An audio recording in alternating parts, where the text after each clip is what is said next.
ایک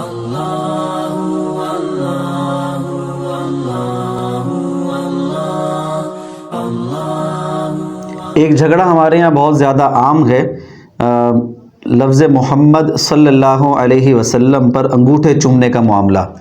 کئی لوگ ہیں کہ جو اس کو شدت سے کرتے ہیں، کئی لوگ ہیں جو اس کا شدت سے انکار کرتے ہیں۔ تو یہ معاملہ اصل میں ہے کیا؟ سب سے پہلے تو یہ دیکھیے کہ نبی کریم صلی اللہ علیہ وسلم کی محبت کے بارے میں کسی پر بھی شک نہیں کرنا چاہیے۔ ہر مسئلے کو علم سے ہی دیکھنا چاہیے۔ اگر کوئی اختلاف کر رہا ہے، وہ کوئی علمی بات کر رہا ہے، تو آپ اس کو اسی طریقے سے دیکھیں گے، بجائے اس کے کہ آپ اس کو ذاتی طور پر جھگڑے کا باعث بنائیں، نزاع کا باعث بنائیں۔ یہ تھوڑا معاملہ خراب ہو جاتا ہے۔ انگوٹھے چومنے کے حوالے سے بات دراصل یہ ہے کہ اس کی جو دلیل بنائی جاتی ہے، یعنی جو روایتیں بنائی جاتی ہیں، وہ روایتیں درست نہیں ہیں۔ اول تو اس میں کوئی بھی مرفوع روایت موجود نہیں ہے، اور موقوفاً روایت جو آئی ہے وہ بھی درست نہیں ہے۔ نہ مرفوع روایت صحیح ہے، نہ موقوفاً روایت صحیح ہے۔ کسی بھی طریقے سے وہ جو روایتیں بیان کی جاتی ہیں وہ درست نہیں ہیں۔ اچھا، مسئلہ اس کے اندر یہ بنتا ہے کہ اگر کوئی شخص لفظ محمد کے آنے پر اپنے انگوٹھوں کو چوم لیتا ہے حضور علیہ الصلاۃ والسلام کی محبت میں، تو اس میں کوئی بری بات نہیں ہے۔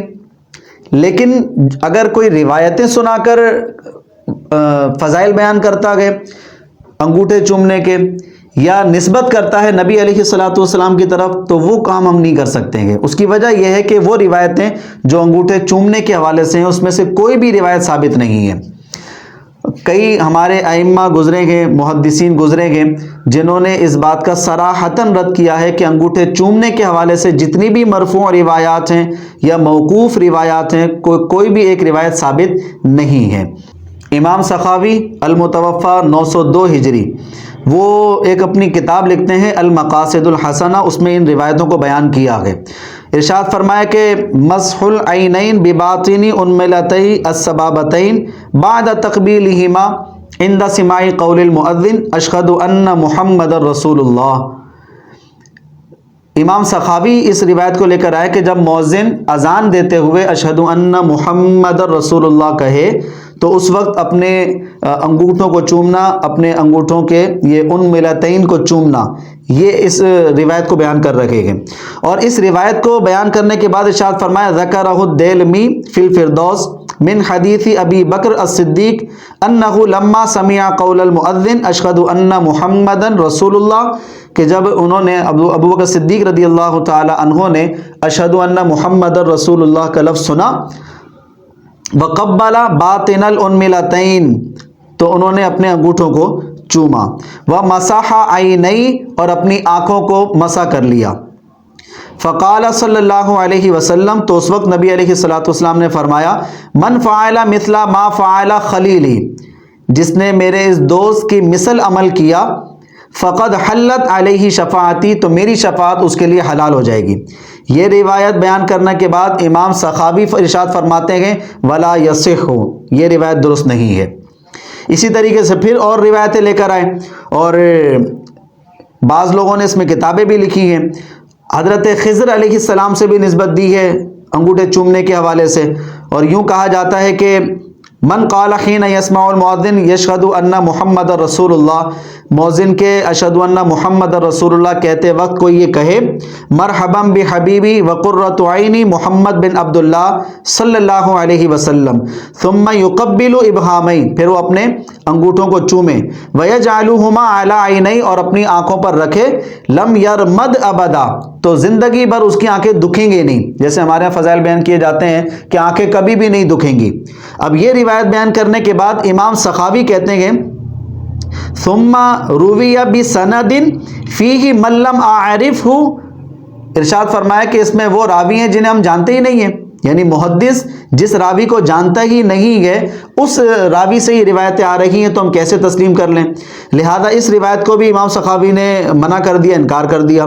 اس کے بعد پھر وہ ایک اور روایت لے کر آئے، من قال حين يسمع المؤذن يقول اشهد ان محمد رسول اللہ مرحبا بحبیبی وقرۃ عینی محمد بن عبداللہ صلی اللہ علیہ وسلم۔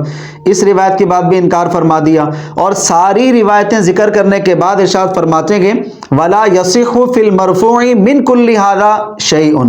ارشاد فرمایا کہ ان تمام میں سے، ان روایتوں میں سے کوئی بھی روایت مرفوعاً نبی کریم صلی اللہ علیہ وسلم سے ثابت نہیں ہے۔ تو امام سخاوی نے بھی ان تمام روایتوں کا انکار کیا ہے۔ لفظ محمد صلی اللہ علیہ وسلم پر انگوٹھے چومنا اور اس پر فضائل بیان کرنا، روایتوں کو سنانا، نبی کریم صلی اللہ علیہ وسلم کی طرف نسبت کرنا، یہ معاملہ غلط ہو جائے گا۔ محبتاً کوئی چومتا ہے تو اس میں کوئی برائی بھی نہیں ہے، لیکن نسبت حضور کی طرف نہیں جائے گی کیونکہ وہ نسبت جھوٹ ہو جائے گی، کیونکہ صراحتاً یہ ثابت نہیں ہو پایا ہے صحیح روایتوں کے ذریعے کہ یہ نبی کریم صلی اللہ علیہ وسلم کا فرمان ہے۔ ابو بکر صدیق کی طرف بعض لوگ منسوب کرتے ہیں، اور ملا علی قاری نے بھی اس بات کو ذکر فرمایا اور ارشاد فرمایا کہ چلو اگر نبی کریم صلی اللہ علیہ وسلم کی طرف نسبت نہیں جا رہی، ابو بکر صدیق کا عمل تو ثابت ہو رہا ہے، تو بعد کے علماء کرام نے ارشاد فرمایا کہ نہیں، ابو بکر صدیق سے بھی یہ روایت کب ثابت ہو رہی ہے؟ لہذا نہ یہ روایت مرفوعاً ثابت ہے، نہ یہ روایت موقوفاً ثابت ہے، نہ نبی کریم صلی اللہ علیہ وسلم سے مروی ہو رہی ہے اور نہ ہی یہ صحابہ کرام سے روایت ہو رہی ہے، دونوں ہی طریقے سے روایت ثابت نہیں ہے۔ لہذا اگر انگوٹھے چومنے کا معاملہ دیکھا جائے، اگر محبتاً نبی کریم صلی اللہ علیہ وسلم کے نام پر کوئی یہ چوم لیتا ہے انگوٹھے تو کوئی بری بات نہیں ہے۔ اس کی وجہ یہ ہے کہ صحابہ کرام نبی کریم صلی اللہ علیہ وسلم کے نام پر کبھی اپنے سینے پر بھی ہاتھ رکھ لیا کرتے تھے اس طریقے سے ادب کے لیے، کبھی صحابہ کرام جو ہے وہ نبی کریم صلی اللہ علیہ وسلم کا ذکر کرتے ہوئے کہا کرتے تھے فداک ابی و امی یا رسول اللہ، کہ اللہ کے رسول آپ پر میرے ماں باپ فدا ہو جائیں۔ اب یہ بات نہ نبی علیہ الصلوۃ والسلام نے تعلیم فرمائی تھی کہ جب میرا نام لو تو یوں کہا کرو، ایسا تو نہیں تعلیم فرمائی، لیکن چونکہ محبت ہے، تعظیم و توقیر ہے، اس میں یہ داخل ہوتا ہے تو بالکل ٹھیک ہے۔ لیکن اس پر آپ کوئی حدیث نہیں سنا سکتے جس طریقے سے لفظ محمد کے چومنے پر، لفظ محمد پر انگوٹھے چومنے پر کوئی روایت نہیں سنا سکتے ہیں۔ تو کوئی جھگڑنے کی بات نہیں ہے، دلیل سے علم کے ذریعے مسئلے کو دیکھا کریں، علم کے ذریعے مسئلے کو حل کرنے کی کوشش کیا کریں، اختلافات کو بڑھاوا دینے کے بجائے کم کرنے کی کوشش کیا کریں، ہر بات کو دلائل کی روشنی میں دیکھیں۔ یہاں پر کوئی بھی مرفوع روایت تو آپ کو سنا ہی نہیں سکتا، چاہے وہ کسی بھی فرقے سے تعلق رکھتا ہو، مرفوع روایت کا تو سبھی انکار کرتے ہیں۔ ایک معاملہ رہ جاتا ہے کہ ابو بکر صدیق رضی اللہ تعالی عنہ کا یہ عمل ہے شاید، تو بعد کے علماء کرام نے ارشاد فرمایا کہ نہیں، ابو بکر صدیق کا بھی عمل نہیں ہے۔ لہذا نسبت نہ دیں، حدیث بیان نہ کریں، اس کے کوئی فضائل بیان نہ کریں کہ بھئی حضور نے فرمایا یا فلاں صحابی سے یہ روایت آ رہی ہے کہ انگوٹھے چوم لیں گے تو آنکھیں درد نہیں ہوں گی، انگوٹھے چوم لیں گے تو حضور کی شفاعت نصیب ہو جائے گی، تو یہ روایتیں نہ سنائیں۔ ویسے ہی کوئی انگوٹھے چومتا ہے محبت میں تو بالکل جائز عمل ہے، اس میں کوئی برائی کی بات نہیں ہے۔ اللہ تعالی ہم سب کو اختلافات سے بچ کر نبی کریم صلی اللہ علیہ وسلم کی محبت پر قائم و دائم فرمائے۔